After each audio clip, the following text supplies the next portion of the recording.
ಮಾಲೂರು ವಿಧಾನಸಭಾ ಚುನಾವಣೆಯ ಮರುಮತ ಎಣಿಕೆ ಕೇಸ್ ಏನಾಯಿತು ಅಂತ ತುಂಬ ಜನ ಕರೆ ಮಾಡಿ ಕೇಳ್ತಾಯಿದ್ರು. ಈ ನಡುವೆ ಅಪ್ಡೇಟ್ ಇಲ್ಲ, ಏನಾಯಿತು ಅಂತ. ಹೈಕೋರ್ಟು ಲೀವ್ ಇತ್ತು, ಬೇಸಿಗೆ ರಜೆ ಇತ್ತು, ಅದೊಂದು 15 ದಿನ ಕಳೀತು. ಮತ್ತು ಮೊನ್ನೆ 28ನೇ ತಾರೀಕು ಕೇಸಿತ್ತು, 2ನೇ ತಾರೀಕು ಕೇಸಿತ್ತು, ಮತ್ತು 4ನೇ ತಾರೀಕು ಹೋಗಿ 4ನೇ ತಾರೀಕು ಕೇಸಿತ್ತು, ಮತ್ತು 9ನೇ ತಾರೀಕು ಕೇಸು ಹೋಗಿದೆ. ಎವಿಡೆನ್ಸು ಪರಿಸ್ಥಿತಿಯಲ್ಲಿ ಕೇಸಿದೆ.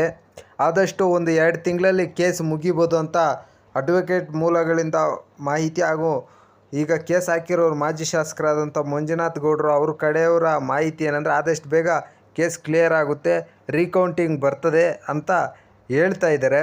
ಮತ್ತು ವಾದ ವಿವಾದಗಳು, ಎವಿಡೆನ್ಸು ಏನೇನಲ್ಲಿ ಲೋಪಗಳಾಗಿದೆ ಎಲ್ಲವನ್ನು ಪರಿಶೀಲಿಸಿ ಮಾನ್ಯ ನ್ಯಾಯಮೂರ್ತಿಗಳು ಏನು ಲಾಸ್ಟಲ್ಲಿ ಡಿಸಿಷನ್ನು ಆಗುತ್ತೆ, ಮರುಮತ ಎಣಿಕೆ ಆಗುತ್ತಾ ಇಲ್ವಾ ಅನ್ನೋದು ಆದಷ್ಟು ಬೇಗ ಒಂದು 2 ತಿಂಗಳಲ್ಲಿ ಗೊತ್ತಾಗುತ್ತೆ ಅಂತ ಹೇಳ್ತಿದ್ದಾರೆ. ಬಲ್ಲ ಮೂಲಗಳಿಂದನೂ ಮಾಹಿತಿ ಬರ್ತಾ ಇದೆ. ಮತ್ತು 9ನೇ ತಾರೀಕು ಮತ್ತೆ ಕೇಸಿದೆ. ಅವತ್ತು ಏನಾಗ್ಬೋದು ಏನು ಅನ್ನೋದನ್ನು ಮತ್ತೆ ವಿಡಿಯೋ ಮಾಡಿ ತಿಳಿಸ್ಕೊಡ್ತೀನಿ. ಮತ್ತು ನಿಮಗೇನಾದರೂ ಇದ್ರ ಬಗ್ಗೆ ಮಾಹಿತಿ ಇದ್ದರೆ ಕಾಮೆಂಟ್ ಬಾಕ್ಸಲ್ಲಿ ಕಾಮೆಂಟ್ ಹಾಕಿ.